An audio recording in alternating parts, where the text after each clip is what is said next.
योगेंद्र सिंह यादव सिर्फ 19 साल की उम्र में युद्ध के दौरान सर्वोच्च वीरता सम्मान परमवीर चक्र से सम्मानित होने वाले सबसे कम उम्र के व्यक्ति हैं। सिर्फ 16 की उम्र में भारतीय सेना के 18 ग्रेनेडियर्स में भर्ती हुए थे। योगेंद्र सिंह को टाइगर हिल का हीरो भी कहा जाता है। 4 जुलाई 1999 को कारगिल युद्ध के दौरान अपनी बहादुरी के लिए यह सम्मान दिया गया। कारगिल युद्ध के दौरान 15 गोलियां लगने के बाद भी उन्होंने दुश्मनों के छक्के छुड़ा दिए थे और भारतीय सेना ने पुनः टाइगर हिल पर विजय प्राप्त की थी। सलाम है योगेंद्र। हुआ जवान था, लेकिन 22 दिन की उस लड़ाई के दौरान हम 15 जवानों की टीम को तोलोलिंग पहाड़ी के ऊपर अमनीसन और राशन पानी ले जाने का जो काम मिला, 22 दिन में 15 में से हम 3 जवान ऐसे थे जो सुबह 5:30 बजे चलते थे, रात को 2:30 बजे पहुंचते थे, फिर 2 घंटे में नीचे आते थे। उसी काम की बदौलत, उसी कार्य की बदौलत हम तीनों जवानों की एक पहचान बनी कि तीनों लड़के फिजिकली मेंटली बहुत स्ट्रांग हैं, इनको घातक प्लेटून के अंदर शामिल किया जाए। तभी हमारे एक कमीशन होकर के एक लेफ्टिनेंट बलवान सिंह आए थे, उनको उस टीम की कमान दी गई। 1-2 दिन का रिहर्सल का समय मिला और आखिरकार हमने 2 जुलाई को उस पहाड़ी पर चढ़ना शुरू कर दिया। साथ ही उस पहाड़ी पे सिर्फ रात को चढ़ सकते थे, दिन में नहीं, क्योंकि हाइट 16,500 फीट, जो कि दुश्मन दूर से दूर हमें आसानी से बर्बाद कर सकता था। तो अपने आप को छुपाते हुए, सरप्राइज मेंटेन करते हुए उनके नजदीक तक पहुंचना बहुत जरूरी था। तो इसलिए रात भर चलते थे, दिन भर पत्थरों में चुपचाप छुपे रहते थे। दुश्मन का बाहरी गोलाबारी चल रहा था, बर्फीला तूफान चल रहा था, लेकिन इन सब की परवाह न करते हुए ये हिंदुस्तान के जवान कंधे से कंधा और कदम से कदम मिलाते हुए 2 रात और 1 दिन उस पहाड़ी पर लगातार चढ़ते रहे। और तीसरी रात का वो मंजर आज भी मेरी आंखों के सामने ऐसे नजर आता है कि जैसे कल ही की तो बात है।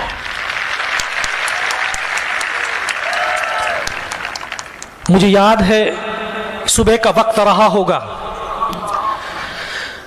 बिल्कुल खड़ी चट्टान, 90 डिग्री की चट्टान थी, उसके ऊपर सिर्फ रस्सियां बांध करके एक दूसरे का हाथ पकड़ करके हम पूरी टीम चल रही थी।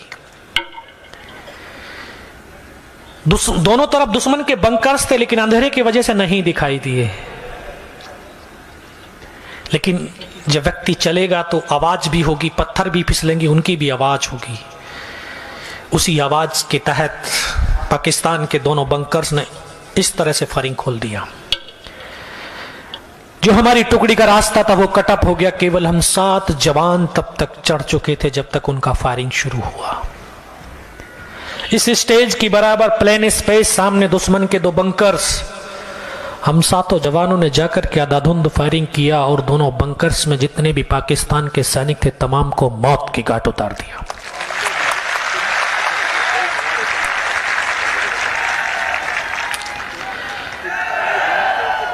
सुबह की फर्स्ट लाइट हो चुकी थी।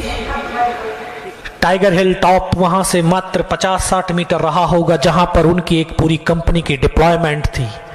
उन्होंने देखा कि हिंदुस्तान की फौज यहां तक पहुंच गई है। इतना जबरदस्त हमारे ऊपर गोलाबारी किया कि साथियों हमारी ऐसी परिस्थिति थी कि एक कदम आके रखते हैं तब भी हमारी मौत है और एक कदम पीछे रखते हैं तब भी हमारी मौत है। मरना निश्चित था, लेकिन हिंदुस्तान के सैनिक, चाहे उसका शरीर गोलियों से छलनी क्यों ना हो जाए, अगर उसके शरीर के अंदर रक्त का एक भी कतरा बचता है और उसके शरीर में अगर आखिरी सांस भी बचती है तो उसके कदम दुश्मन की तरफ बढ़ते हैं, उसके कदम कभी पीछे की तरफ नहीं हटते। जो हमारे देश और सेना की बहुत बड़ी ताकत है।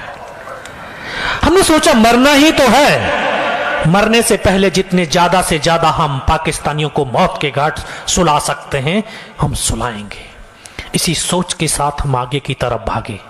उनके बंकर्स के अंदर जा घुसे, उनकी डेड बॉडियों को निकाल करके बाहर फेंका। 5 घंटे तक लगातार हमारा उनका फायरिंग चलता रहा। हम भी एक कदम आगे नहीं बढ़ पाए, लेकिन उनको भी 1 इंच आगे नहीं बढ़ने दिया। पीछे से कोई सपोर्ट नहीं था, चारों तरफ से हम घिर चुके थे। अभी एक ही रास्ता था कि कुछ ना कुछ ऐसी चतुराई का प्लान बनाया जाए, क्योंकि अभी एमिनेशन खत्म होने लगा था, बहुत कम मात्रा में एमिनेशन बचा था। और ये भी सत्य है कि बिना लीडर के कोई लड़ाई नहीं जीती जा सकती है। उस समय हमारा जो लीड कर रहा था हमारा प्लेटून हवलदार मदन, तभी उसने प्लान बनाया कि अभी जब दुश्मन की आर्टरी, उनकी मोटर्स का फायर आता है, तभी हम अपना फायर स्टॉप करेंगे, ताकि दुश्मन को लगे कि या इस फायरिंग के दौरान ये हिंदुस्तान के सैनिक मारे जा चुके हैं। जब दुश्मन की आर्टलरी मोटर्स ने फायर किया, उसी फायरिंग के दौरान हमने अपने फायरिंग को बंद कर दिया। और जब 20-25 मिनट तक हमारी तरफ से कोई फायरिंग नहीं हुआ, तो शायद दुश्मन ने भी सोचा या तो इनका अमनीशन खत्म हो गया, ये मारे जा चुके हैं। पाकिस्तान के 10-12 जवान सिर्फ ये देखने के लिए आए कि हिंदुस्तान के जवानों की संख्या कितनी है, जिंदे हैं मर गए हैं। 3 अलग अलग पत्थरों के पास हमने आपस में कोऑर्डिनेट किया हुआ था कि जब दुश्मन पत्थरों से निकल करके हमारे सामने आएगा, एक साथ फायर खोलेंगे। और जब दुश्मन ऐसे निकल करके आया तो एक साथ हमने फायर खोला, उनमें से 1-2 बचा होगा, सबको मौत की नींद सुला दिया। अब हमारे पास अमनेशन भी था, हथियार भी था। उन्हीं का हथियार, उन्हीं का अमनेशन लेकर के हमने आधाधुंध फायरिंग शुरू किया।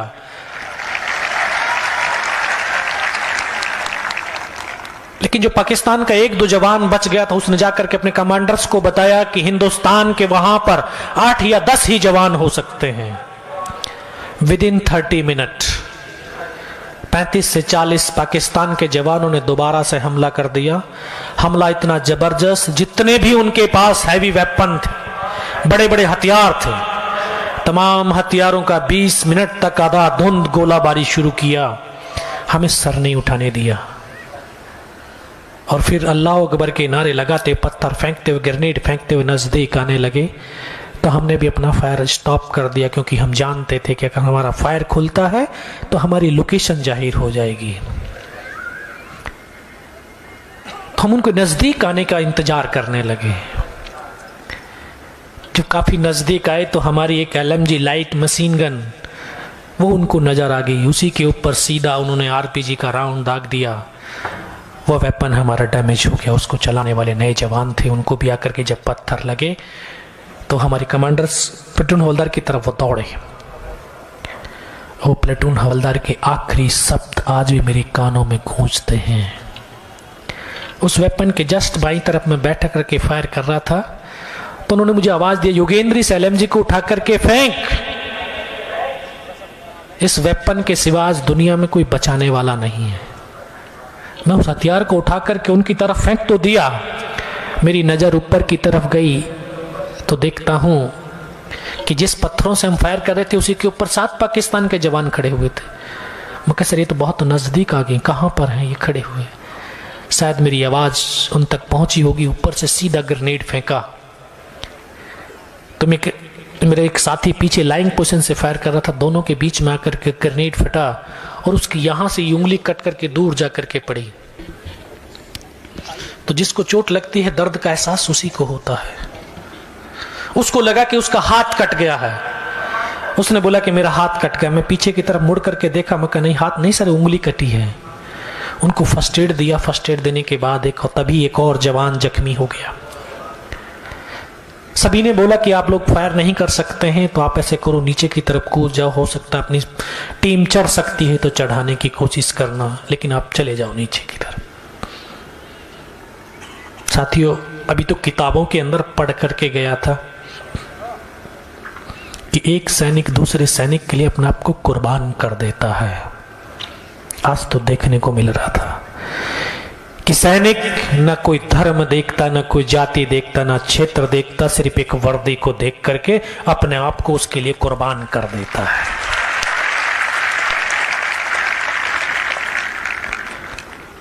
उन्होंने बोला कि हम नीचे नहीं जाएंगे, तुम लोगों के साथ यहीं रहेंगे। फायर नहीं कर सकते तो क्या हुआ, बैठ करके तुम्हारा मैगजीन भरते रहेंगे। हम जैसे नौजवानों के लिए तो बहुत बड़ी ताकत थी, बहुत बड़ी प्रेरणा थी कि जो हमारे साथी अपने आप को बचा सकते हैं लेकिन हमारे लिए मर मिटने के लिए तत्पर हैं। तभी एक और हमारे पास स्नाइपर वाला एक एलएस नायक साहब थे, उनके ऊपर से 3 तरफ से फायरिंग आने लगा। एक मेरा ट्रेनिंग का साथी ग्रेनेडियर अनंतराम, हम दोनों ने एक साथ ट्रेनिंग किया था। हम दोनों को आवाज दिया कि आप तो दौड़ करके उसकी हेल्प के लिए जाओ। तो वहां से हम हरकत किया उस साथी को हेल्प करने के लिए। तो शायद मेरी हरकत उनको दिखाई दिया होगा, सीधा ऊपर से फिर ग्रेनेड फेंका और ग्रेनेड का एक ही स्प्लिंटर आकर के मेरे भी घुटने के नीचे लगा। तो मुझे भी शायद एहसास हुआ कि मेरा घुटने से पैर कट गया है,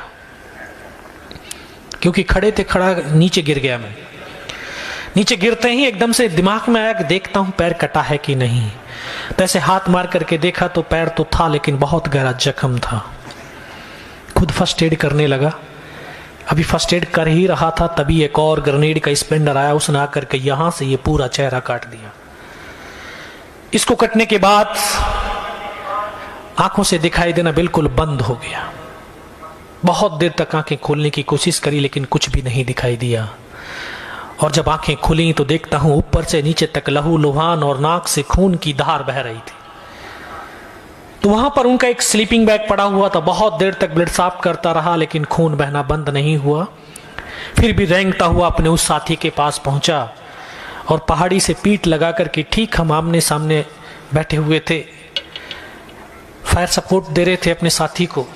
मैं उनको बोला कि सर आप ऐसे कीजिए कि फर्स्ट एड कर दीजिए। उन्होंने मुझे आदेश दिया कि पहले फायर कर, थोड़ी देर के बाद में मैं फर्स्ट एड करता हूं। तो मैं साथियों देख रहा था कि मैं फायर करता रहता, उनकी तरफ देखता रहता। कुछ देर के बाद उन्होंने अपनी फील्ड पट्टी निकाली, उसकी पॉलिथीन फाड़ने के लिए यहां तक हाथ पहुंचा था और यहां पर आकर के उनको गोली लगी और इस तरह से करते करते पीछे की तरफ लेटते चले गए, लेकिन एक शब्द भी तो नहीं बोले। मेरी बगल में बैठा हुआ मेरा साथी, मैं उसको बोला अनंतराम सर को तो गोली लगी है, और उसके मुख से सिर्फ क्या यही शब्द निकला। उसको आकर के से सीने में ब्रश लगा, वो भी मेरी गोद में आकर के सो गया। प्लेटून हवलदार को बोला सर दोनों बंदों के गोली लगी है, कैसे हैं? दोनों के दोनों शहीद हो गए हैं। साथियों बस मैं इतना ही बोल पाया, तभी उन्होंने अल्लाह अकबर के नारे दिए और इस प्रकार से आकर के हमको घेर लिया। वो एक ऐसा पल, ऐसा मंजर कि एक ही पल के अंदर सब कुछ खत्म हो गया। मेरे तमाम साथी शहीद हो चुके थे, मैं भी उनकी तरफ से मर गया था। पाकिस्तान का वो एक कैप्टन था, वहां पर उसने आकर के बोला कि इनको रिचेक करो, इनमें से कोई जिंदा तो नहीं है। पाकिस्तान के कुछ सैनिक आए, उसने आकर के हमारे जवानों के शरीर के अंदर गोलियां दागने लगे। तो मैं देख रहा हूं कि डेड बॉडी ऐसे उछलती थी। चुपचाप पड़ा हुआ था, उसने आकर के एक एक करके सबको गोलियां मारी। तो मैं भी इस तरह से पड़ा हुआ था। उसने आकर के फर्स्ट में मेरी बाजू में, जांग में, नीचे पैर में 3 जगह पर गोलियां मारी। मैं देख रहा हूं कि धुआं निकल रहा है, लेकिन उस गोली की पीड़ा को चुपचाप पड़ा सहता रहा।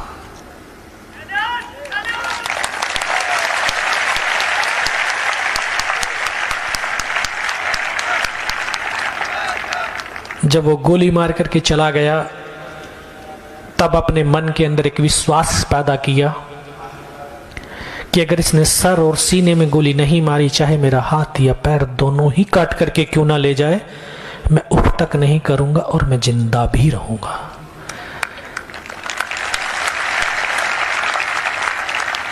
साथियों वो विश्वास ही था कि आज मैं आपके सम्मुख खड़ा भी हूं।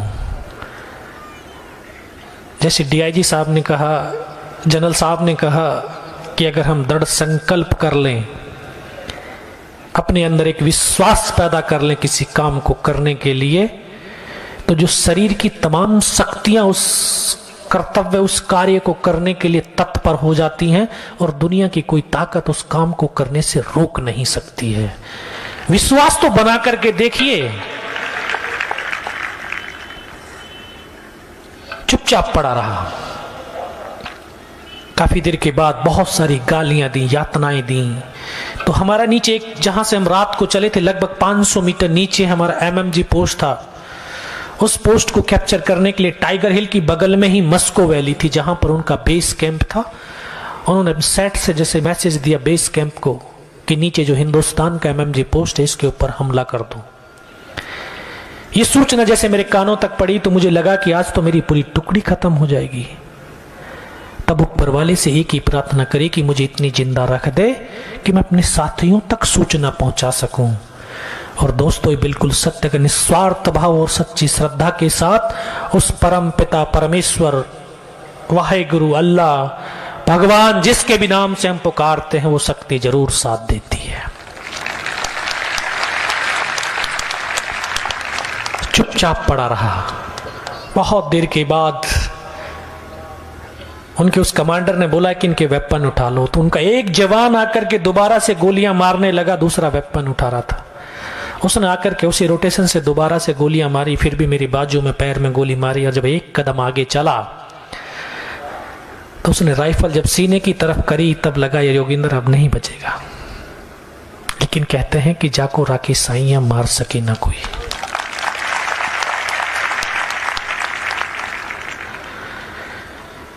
पूरी पैंट फट गई थी चलते चलते उन पहाड़ियों के ऊपर। तो यहां पर पर्स रखा था, पर्स में भी कुछ 5-5 रुपए के सिक्के थे।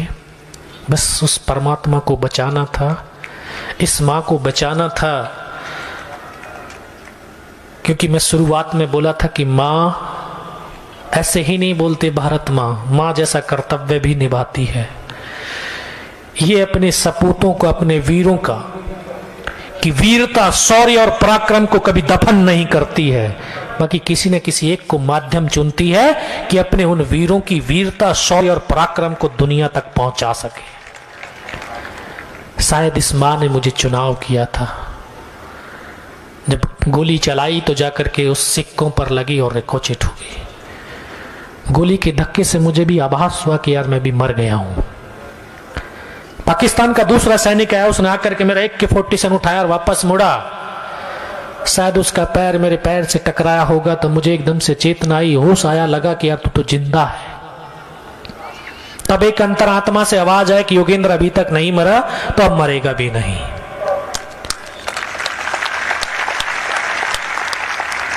मेरे पास एक हैंड ग्रेनेड था, मैंने अपना हैंड ग्रेनेड निकाला, उसकी पिन निकाल करके जो पाकिस्तान का सैनिक हमारे राइफल उठा करके जा रहा था उसी के ऊपर ऐसे फेंक दिया। जो कोट के अंदर हुड लगे होते थे, हुड के अंदर वो ग्रेनेड गिरा और जब तक वो ग्रेनेड को निकाल पाता ग्रेनेड फट गया। यहां से उसकी पूरी खोपड़ी उड़ी, हमारे ऊपर आकर के गिर गया। उसके उस ग्रेनेड के धमाके से जो पाकिस्तान के दूसरे सैनिक थे उनमें एकदम से खलबली मची कि इनमें से कोई जिंदा है। कुछ बोले जिंदा नहीं, नीचे से रेनफोर्समेंट आ गई है। साथ ही वही एक मौका था कि मैं अपनी भारत मां के लिए कुछ विशेष कर गुजर सकता हूं। मैंने बिना पल गंवाए हुए पाकिस्तान के उस सैनिक की राइफल को उठाने के लिए दोनों हाथ बढ़ाए, लेकिन यह हाथ तो हिला ही नहीं कि उस हाथ की पूरी हड्डी निकल के बाहर थी। इस हाथ से राइफल को उठाया, वहां से ऐसे ब्रस्ट फायरिंग किया, 4-5 पाकिस्तानियों को मौत की नींद सुलाया। तभी दूसरे पत्थर पर गया, वहां से फायरिंग किया, तीसरे से किया। जब 3-4 जगह से फायरिंग किया तो उनको लगा कि नीचे से हिंदुस्तान की फौज की रीइंफोर्समेंट आ गई है। बस इतना ही तो उनका जोश होता है, इतना ही तो उनमें ताकत होती है, भाग गए डर कर।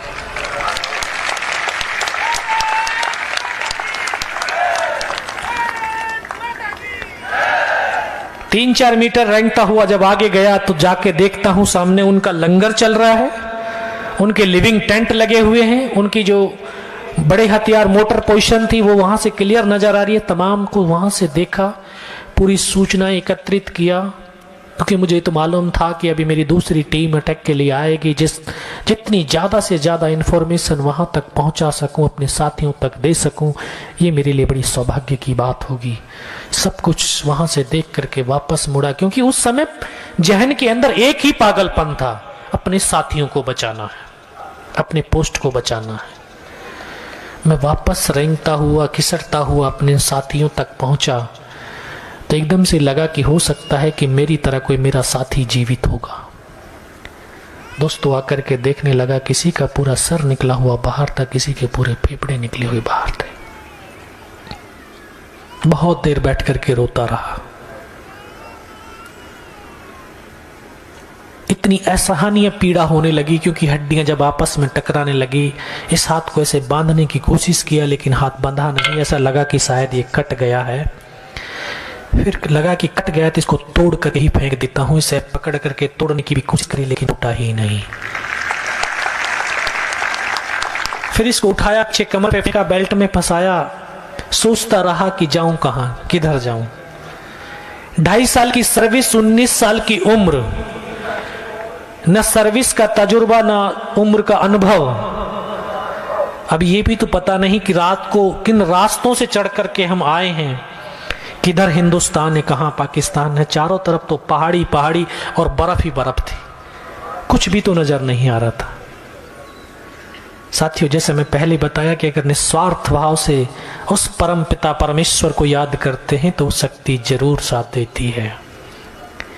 तभी एक आवाज सुनाई दी जिसने बोला, बेटा इस नाले से नीचे की तरफ चला जा। मैं बिना कुछ सोचे समझे उस नाले में लुढ़क गया। लुढ़कते लुढ़कते बहुत नीचे पहुंचता हूं, एकदम ऐसे गड्ढा आ गया। एक हाथ से पत्थर पकड़ करके लटका हुआ था। तभी मुझे एहसास हुआ कि शायद मैं पाकिस्तान की तरफ आ गया हूं।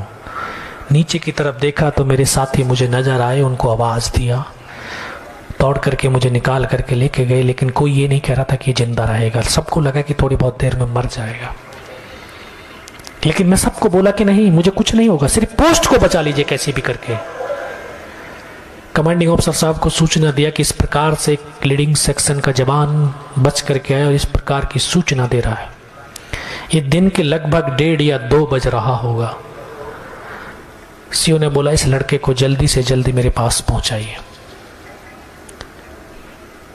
वर्दीधारी जानते हैं, आप लोगों के इधर भी पहाड़ियां हैं, चढ़ना, पहाड़ियों पे चढ़ना बहुत आसान है लेकिन उतरना बहुत मुश्किल है, वो भी कैजुअलिटी को लेकर के।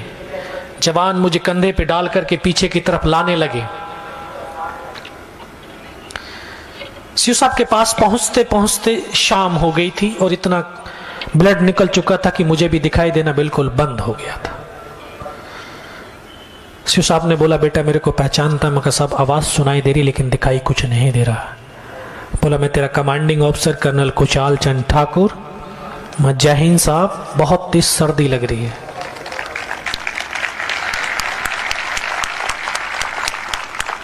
देखिए, लड़ाई तब जीती जाती है जब हमारा इंटरपर्सनल आपसी संबंध मजबूत होते हैं, एक आत्मिक लगाव होता है एक दूसरे के प्रति। और जो फोर्सेस हैं उनके अंदर ये चीजें हैं। एक पिता पुत्र जैसे संबंध होते हैं। उन्होंने तुरंत अपने टेंट के अंदर लिटाया, 3-4 स्टॉप जलवाए। थोड़ी सी गर्मी महसूस हुई, मगर साहब पानी पिला दीजिए, क्योंकि अभी बारूद की वजह से जबान ऐंठने लगी थी, बड़े सख्त थे। बोला, नहीं पानी नहीं मिलेगा। तभी डॉक्टर ने सुन लिया कि बोला, नहीं नहीं नहीं बेटा, मैं पानी पिलाता हूँ। डॉक्टर साहब आए, उन्होंने आकर के एक ग्लूकोज की बोतल पिलाई। थोड़ी सी एनर्जी आई, महसूस हुई है कि एनर्जी है शरीर के अंदर। सीओ साहब ने बोला, बेटा कुछ बता सकता? मैं कहाँ सब बता सकता हूँ।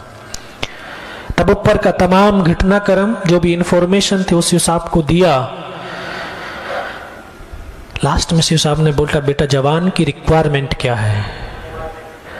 साहब, जवान की रिक्वायरमेंट अमनेशन और फील्ड पट्टी की है, खाने के लिए नहीं चाहिए। 72 घंटे से भी ज्यादा का समय हो गया था। एक बड्डी पेयर ने सिर्फ आधा बिस्कुट का पैकेट खाया था, आधा तो बैलेंस ही है। सर भूख ही नहीं लगती है। इतना कहते कहते फिर डॉक्टर ने कौन सा इंजेक्शन लगाया, फिर मुझे पता नहीं मैं कहां पर हूं। 3 दिन के बाद होश आया, देखा ऊपर पंखा चल रहा है। पता चला कि 92 बेस हॉस्पिटल श्रीनगर, और वहीं पर मुझे सूचना मिली कि उसी रात को मेरी बटालियन ने दोबारा से अटैक किया और बिना कुछ कैजुअलिटी के टाइगर हिल टॉप के ऊपर विजय पताका फहरा दिया।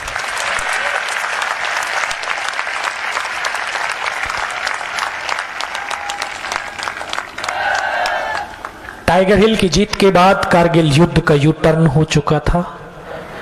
मुझे भी base hospital Delhi cantt refer कर दिया गया और 16 महीने के ट्रीटमेंट के बाद मैं वापस आज भारतीय सेना में सेवारत हूं और बाड़मेर की धरती इन पावन लोगों के बीच हूं। ये मेरे लिए सौभाग्य की बात है, बहुत गर्व की बात है।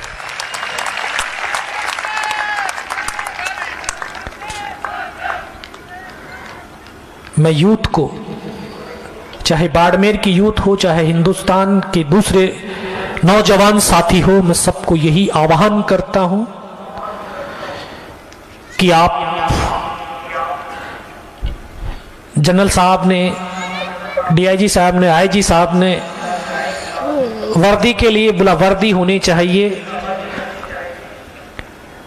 मैं आपसे कहता हूं कि हिंदुस्तान आपके दिलों में होना चाहिए, आपके कार्यों में हिंदुस्तान होना चाहिए। क्योंकि किसी भी क्षेत्र में रहें, देशभक्ति ये नहीं है कि हमने वर्दी पहन ली हम ही देशभक्त हैं।